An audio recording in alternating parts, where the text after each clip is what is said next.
Au nom du Père et du Fils et du Saint-Esprit. Amen. La paix de Jésus soit dans votre maison, sa paix et sa joie. Alléluia.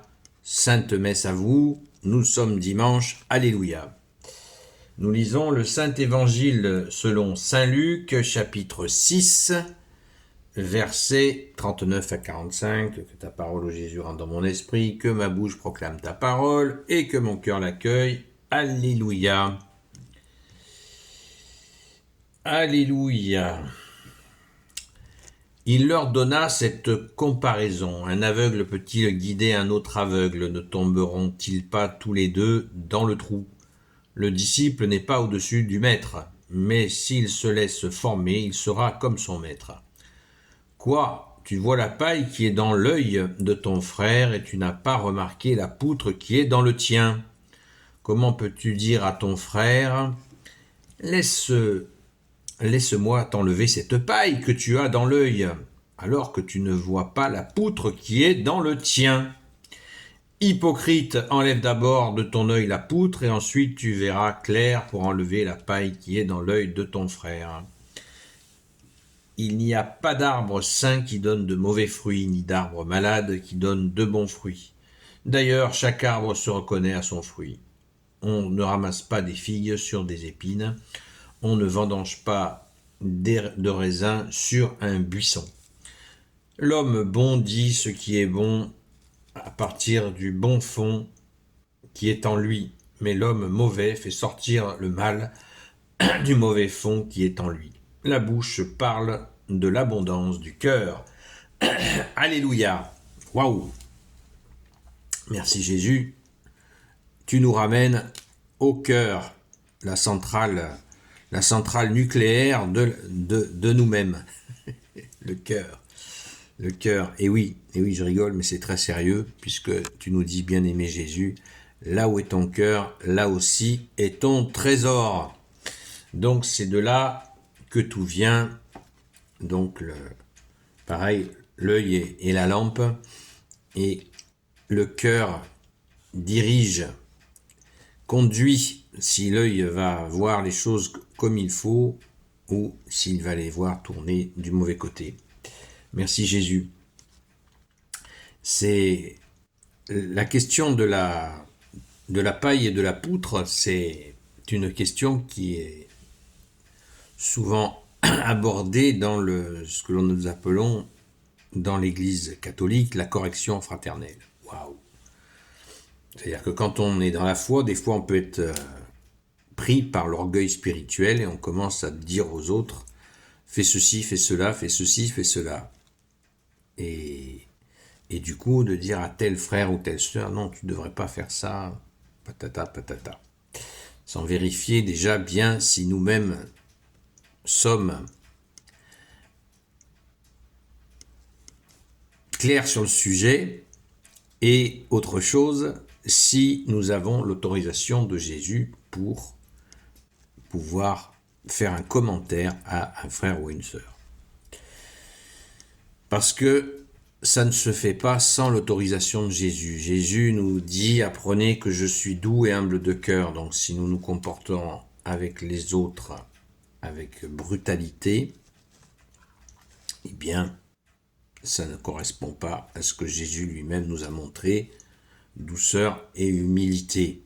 Ce qui ne veut pas dire qu'on devient des espèces de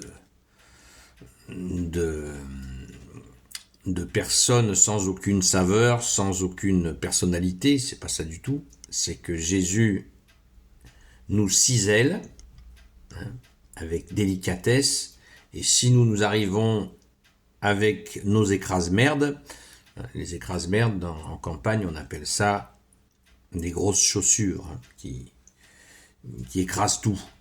Donc ça, c'est à éviter. Et la correction fraternelle, beaucoup le justifient en disant « Ah, mais c'est Jésus, je crois que c'est Saint Paul qui l'a mentionné, cette correction fraternelle. » Mais elle n'est pas exempte de prière.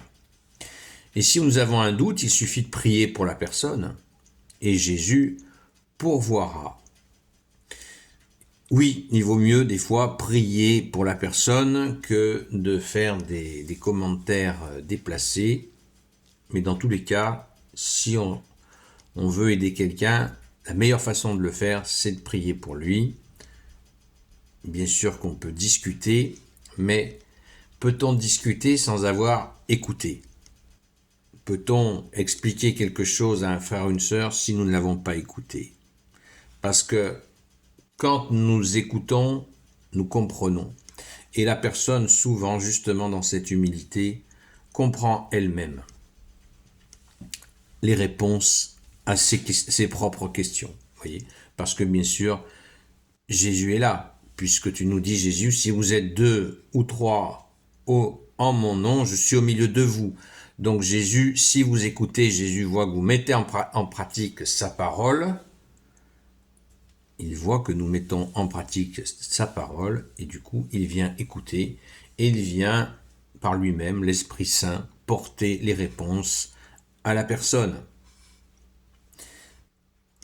Je me souviens d'une fois d'avoir écouté une personne pendant 2 heures, et elle apportait, c'était un moment magnifique de Jésus, elle trouvait toutes les réponses à ses propres interrogations. Merci Jésus donc. Et l'écoute, ça se paye, ça a un prix l'écoute. C'est le prix de l'amour. Voilà. Et on ne peut pas s'en extraire. Alléluia. Et oui, on ne peut pas tricher. Il faut mouiller la chemise. Alors certains pourraient dire, c'est épuisant. Non, si ça se fait dans la foi, ça n'est pas épuisant. C'est sûr que ça prend du temps, mais ne vaut mieux-t-il pas cela que aller dans une futilité. Prenons un exemple simple en ce moment avec ces préparatifs de carême. Eh bien, est-ce que l'écoute ne peut pas être un objet de conversion? Parce qu'on n'a pas le temps, on court partout, et on n'a pas le temps d'écouter ceux qui souffrent. Mais on veut les guérir, on veut qu'ils aillent mieux, mais on ne veut pas prendre du temps avec eux pour les écouter. Pour l'écouter, c'est aimer, hein, à méditer. Donc, dans le cadre des suggestions de conversion de carême, hein, parce que, par exemple, les obsessions alimentaires, hein, si nous faisons un repas par jour pendant 40 jours et que notre capacité d'écoute n'a absolument pas bougé, ça n'aura servi à rien du tout. Voilà. Donc, la conversion se fait sur des choses concrètes sur notre comportement. La partie alimentaire, elle n'est pas fondamentale du tout dans le carême. C'est clair, c'est net. Mais j'y reviendrai très bientôt, à la grâce de Jésus. Donc, on continue sur... malgré qu'on a déjà beaucoup déblayé sur Jésus a tout dit, qu'est-ce que vous voulez que je vous dise? Sur la question des fruits, on reconnaît l'arbre à ses fruits, tout se résume à cela, ce beau proverbe dont beaucoup l'utilisent sans savoir qu'il vient de la bouche de toi bien-aimé Jésus. Donc ça, c'est comme ça, c'est la vie. C'est dommage, mais disons-le, quand quelqu'un dit reconnaît l'arbre à ses fruits, eh bien, il faut absolument le dire. Et tu sais qui a dit ça? Oui, c'est Jésus. Hein. Il n'y a pas d'arbre de saint qui donne de mauvais fruits, ni d'arbre malade qui donne de bons fruits. D'ailleurs, chaque arbre se reconnaît à son fruit. On ne ramasse pas de figues sur des épines. On ne vendange pas de raisins sur un buisson. On le voit à la perfection, dans le mauvais sens, avec les hommes et les femmes politiques. Ils font un programme, des beaux discours. Et une fois en place, la seule chose qui les obsède, c'est mettre des règles, des règlements, des taxes, des règlements, des taxes, des contraintes. Voilà. Fais ce que je dis, mais pas ce que je fais. Donc, soyons très attentifs à cela. Et l'estocade finale, parce que Jésus... tu y vas toujours de plus en plus fort. L'homme bon dit ce qui est bon à l'homme.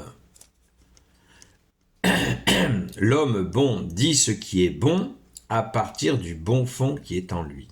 Mais l'homme mauvais fait sortir le mal du mauvais fond qui est en lui. La bouche parle de l'abondance du cœur. Dans la liste de ce qui salit l'homme, Jésus nous dit ce n'est pas ce qui rentre dans la bouche de l'homme qui le salit, mais c'est ce qui en sort. Parce que c'est ce qui sort de l'homme qui le salit. Et ça sort d'où? De ce cœur. Vous voyez, on a sur plusieurs enseignements de Jésus, ils sont croisés. Jésus croise les enseignements pour qu'on comprenne bien le fond de l'affaire. C'est du cœur mauvais. Dans Saint Matthieu et Saint Marc, Jésus nous donne la liste de ce qui salit l'homme et il mentionne très clairement que c'est à partir d'un cœur malade que sortent les mauvaises choses de la bouche. À méditer. Donc il faut aller au cœur du cœur, et il n'y a que toi qui peux y aller, Jésus, pour récupérer notre cœur qui sait aimer, mais aimer, ça s'apprend. Et Jésus, tu nous apprends à aimer, tu es notre seul maître qui peut nous apprendre ou réapprendre à aimer. Alléluia. Mais l'amour, ça n'est pas du sirop de fraise. Il faut faire très attention. L'amour est aussi empreint de vérité. Il y a le psaume qui existe. Amour et vérité se rencontrent. Il n'y a pas d'amour sans vérité et il n'y a pas de vérité sans amour. Et nos sociétés, entre guillemets, modernes, nient la vérité. La vérité, c'est toi, Jésus, qui la porte. Tu es le chemin, la vérité et la vie. Donc, pas d'amour sans vérité, pas de vérité sans amour. Soyons-y très attentifs. Et bien sûr, tout ça en gardant notre sel que tu as déposé en nous, Jésus. Alléluia. Gloire soit au Père et au Fils et au Saint-Esprit, maintenant et toujours et pour l'éternité. Amen. Ô Jésus, toi qui peux tout et qui portes tout, toi le Sauveur, toi l'Emmanuel, je te confie toutes celles et ceux qui regarderont cette vidéo, ainsi que leurs proches, selon ta seule volonté, ô Jésus. Sainte Marie, Reine des cieux, toi l'Immaculée Conception, toi qui écrases le serpent, toi qui es la lune sous tes pas, toi notre Mère, Notre-Dame. Saint Joseph, toi le juste et le saint, toi le sage, toi la terreur des démons, toi le saint gardien de la Sainte Église catholique apostolique. Sainte Marie-Madeleine, notre chère sainte patronne, s'il te plaît, Sainte Marie-Madeleine, ne te lasse pas de nous apprendre à aimer Jésus et nos frères et sœurs. Et vous, tous les saints et saintes amis de Jésus, Saint Michel Archange, Saint Gabriel Archange, Saint Raphaël Archange, et vous, tous les anges qui servaient Jésus, je vous confie toutes celles et ceux qui regarderont cette vidéo. Une sainte messe à vous, à très vite.